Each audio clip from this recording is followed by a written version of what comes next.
All right, what is going on, everyone? Brian and I here for our AEW Double or Nothing 2020 review and recap. Before we get into the show, I'd like to take this time and give a reminder that last week we did our WWE Judgment Day 2007 Rewind show. That was Rewind number 25, and if you have not yet, go ahead and check that out.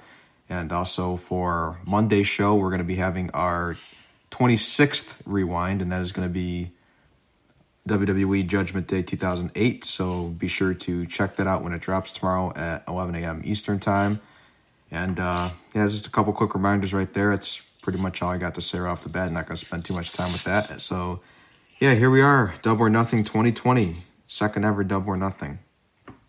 Yeah, I didn't know how to feel going into this show because, again, even though I think AEW has done the best when in terms of dealing with the no fans problem that pro wrestling has had the last few months, I still am never really psyched up to go and do a pay-per-view no matter how good I think it's going to be if it has no fans.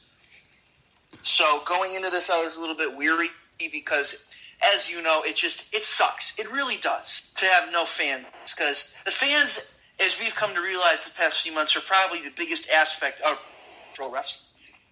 Oh, yeah, absolutely, no doubt. And I've started to get accustomed to it. I'm starting to just get used to it and adapt to it. Once again, it does suck and it is unfortunate. And, obviously, as you said, the fans have become such an important aspect of it, or not become, they've always been, but it's just an element that it really misses from the product each and every week. But I've just, come just to be accustomed to the empty arena shows. And as you said, I agree. I think AEW has handled it better than any other promotion. Well, in terms of the ones that are running shows, because of course New Japan, NWA, Ring of Honor, they're not running shows. Completely understand, respectfully so, completely understand their reasoning why they haven't. But of the three companies right now that are running empty arena shows, I think AEW has done the best job.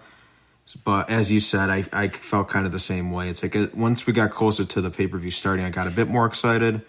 But beforehand, I was kind of I guess we'll just see where this goes. No, I was into it. I was hoping for a good show, obviously. I felt like there were a few, but in my opinion, going into this show, there weren't exactly a lot of matches that I was like, oh my God, I can't wait for this. Exactly. Last Double or Nothing is probably the most excited I've been for a pay-per-view in years. The last Double or Nothing. Yeah, in some ways that may have been my favorite pay-per-view of the whole year. Just because it may have not been the best show I watched the whole entire year is one of them, but it may have not been the best show I'd watched all year, but it's just the fact that it's the first ever show that they're having, and just the card and the lineup that they had for that night, it was just a really special time. Yeah, and tonight, you had the Stadium Stampede match, which I was excited for. Mm-hmm. You're trying to think, were there any other, TNT title final? Yeah, that's true. I was excited for that. You're right. But even then, going into the show, obviously MJF and Jungle Boy would tear it up, which we'll talk about later, but that pretty much had no build. So going into the show, I wasn't That and the $50 price as usual. I never mind that. I get it's $50. Especially when they only do 4 shows a year. Oh, yeah, for me that's completely fine. But I guess in this situation, with the current circumstances, with the empty arena shows and everything going on, $50 for an empty arena show may be a bit of a asking price for some. So I guess there's always that aspect of it too. But I always try to support, and this is what we do here on the show, is we just talk pro wrestling, review all the pay-per-views and whatnot. A lot of the WWE ones, of course, all those are on the network, so we just get those. But I try to get all the AEW shows, get the Impact shows, NWA, whatever I can get my hands on. But so this was no different. Yeah, like we said, going into the show, obviously the show was going out of Jacksonville, Florida, where all the other AEW empty arena shows have been. Mm-hmm. Daly's Place. Yeah, and it would also take place in the Jacksonville Jaguar Stadium. Yeah. But those are the 2 locations. Like we said, I think we talked about how we felt going in. Let's get to the show. Yeah. So this was our Double or Nothing review and recap for 2020. Of course, this was done by All Elite Wrestling AEW. This is the second ever Double or Nothing. Of course, this is their 5th pay-per-view event now, and it's already been in about a year since the last one, which it's like, wow, just what a great first year they've had, honestly. Yeah, for sure. And this pay-per-view is from May 23rd, 2020. Of course, last year's was on May 25th, but, the leap year, 2-day difference. And this is done in Jacksonville, Florida, from Daly's Place. That's where most of the show would take place. And for the Stampede, for the Stadium Stampede match, that'd be in TIAA Bankfield Stadium, home of the Jacksonville Jaguars. I don't know. I mean, there wasn't any fans in there, so there wasn't like a real attendance figure. But I mean, there were, of course, the wrestlers and the talent. And especially you guys saw Vicky Guerrero over there. I know that was always cool. That's cool. It's always great to see Vicky. She had a great run in her career, it's just funny how it all came together and everything. Like, she's just the wife of Eddie Guerrero, and then she later goes on to like just have this run as like a manager, general manager, and just it's really awesome stuff. So I think one day that I think in terms of like a manager and in terms of like a contributor and like a general, like just as a on-screen talent, I think one day that hopefully she'd make the Hall of Fame. Just so they could have her and Eddie in there. I think that'd be awesome. Really pulling for that. But yeah, it's great to see her. And of course, you got Billy Gunn, you got Pineapple Pete, you got some of the usuals there, and Sonny Kiss. Sonny Kiss was there. Big Swole was in the crowd, and many others. But so before we get into the actual show itself, we had the buy-in, which featured one match, which would be the number one contenders tag team title match, where the winners would go on to face Kenny Omega and Hangman Adam Page for the tag team titles. Did they say whether or not it would they were going to get their title match at the next pay-per-view or like on Dynamite? They just said to be straight up number one contenders. So I guess it could be at any time. Okay. So we had Private Party, Isaiah Cassidy, and Mark Quinn versus the best friends Chuck Taylor and Trent. This is a good tag team match. Tag team match. I actually like both these teams. I'm a huge Private Party guy. Think they have a lot of potential. But yeah, it was okay. The best friends would end up winning. But just a tip of the AEW buy-in is always just a typical wrestling match, I guess. Like, this was just a TV match, Gave it some time, though, which I like.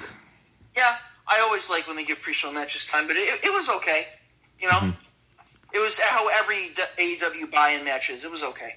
But I guess one thing we do got to put over here is at one point in the match, Private Party would hit the G9, which was Crime Time's famous finisher, in tribute to Shad Gaspard, who recently passed away. Yeah, this past week, there was the passing of Shad Gaspard, a very tragic event from in the wrestling world. There's been many tributes from many of his former coworkers and even wrestlers who hadn't worked with him necessarily, like in the times that he was maybe wrestling in WWE or so, but like just paying tributes to like just a truly great person and man who really nice guy apparently. Yeah, really nice guy, really good guy. Really good guy, and he just went out a hero. He's just trying to save his son, and he ended up getting taken by the current. Yeah, so I really sad they situation here. They'd find his body later, and ever since then there's been tributes, and like we said, just it really sucks when something like this happens, and it sucks because he was so young, and just his son is young. It's just a terrible situation, and we're praying for his family, and Yes, thoughts and prayers here at JNT Radio are definitely for the family of Shad Gaspard and his friends and family and his loved ones. And yeah, as you said, it's just a shame because he was 39 years old and he had like the whole rest of his life to look forward to with his family and whatnot. And yeah, he'll surely be missed by all. And there's actually a gathering Friday night, I heard, of 500 to pay tribute to him as well. So I saw a picture. Kofi was there, right? Yeah, I believe was Kofi there? He was there. Chris Masters was there. JTG obviously was there. Yeah. John Morrison was there. amongst many others. He was there with Taya Valkyrie, right? Yeah, he was there with Taya. I think I saw Eli Drake was in there, and many others. Both who had worked with him in WWE and other people who may have gotten to know him over the years through many different other events. So our thoughts and prayers are with the family of Shad Gaspard at this time. So it was a nice tribute by Private Party, and then they would they'd hit Strong Zero on Quinn for the 1-2-3, and then the Best Friends would pick up the pinfall victory. It would now be the number one contenders for the AEW World Tag Team titles to face Kenny Omega and Hangman Adam Page down the road. Yep. And then we have after this match, we'd had Tony Schiavone and talking with Arn Anderson. Yep, they were talking. Well, first we had, I forget what it was. The Jake the Snake one was first. Oh, it was first? Yeah, I couldn't remember which order it was. Because Arn makes the comment in his promo about how he's just smashing toilets. Oh, yeah. So first we have the Jake the Snake and Lance Archer one where he has a hammer and he's hitting a tire and Jake is counting and all that. And then Jake says he's ready and then Lance goes into the bathroom and starts breaking the wall in the toilet and all that shit. And then, which I didn't really get, and then Jake... I didn't either. Jake says he's ready. Lance says he's going to be the champ. They go to Arn Anderson, who basically said, Cody's ready. Cody's going to be the champ. He's not afraid. He said, he's smashing toilets. Toilets don't hit that. Cody does. Stuff like that. Both getting ready for the match. And then we'd have Tony Schiavone, and he'd announce, Jim Ross. Jim Ross's music would play. He'd come out to sit at commentary. And then Excalibur would introduce him. Yeah, sorry, Excalibur. No, you're okay. And they tell you to buy the pay-per-view. Mm-hmm. Which we did.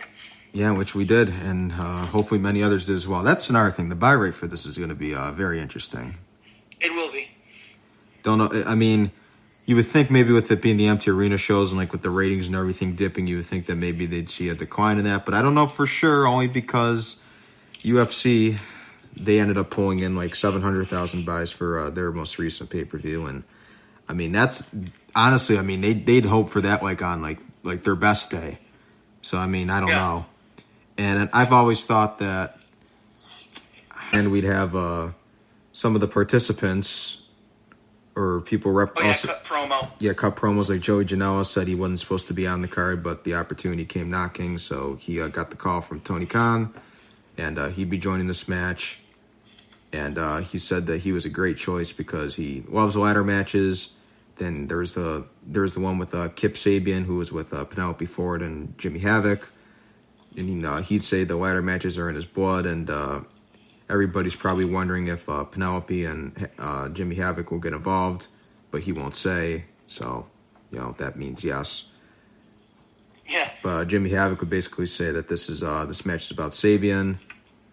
And then... Christopher Daniels would he'd speak on behalf of Scorpio Sky and Kazarian, basically saying that they've had their opportunities and have come very close to winning in the past in big matches, but this is basically their big opportunity here, and they've learned from that, and this will be their chance for them to shine. Pretty much, that wasn't basically like the whole exact words, but that's just the freestyle, basically the gist of it. And then we'd have the Best Friends trying to explain to Orange Cassidy how he wins by how he has to climb the ladder, and if he does that, then he gets the number one contenders match. And now that they're number one contenders, that they'll all be champions. Yeah. So after all these promos, we get to the match, and obviously. Going into this match was how we didn't know who the mystery participant was, and we'll get to that when he comes out, but that was the big talking point going into the match. So the match actually starts off with Kazarian and Scorpio Sky, obviously the two members of SCU, and I really like the commentary by JR, basically, who was trying to explain to the viewer, like, why aren't they just getting the ladder and all that, and he was like, they respect the business too much. To do something like that was a good save by JR. Yeah. And they weren't going for. I was like, oh, this is weird. Because I have to say this. I did not like the rules of this match. Yeah, I guess as a point out, it didn't bother me as much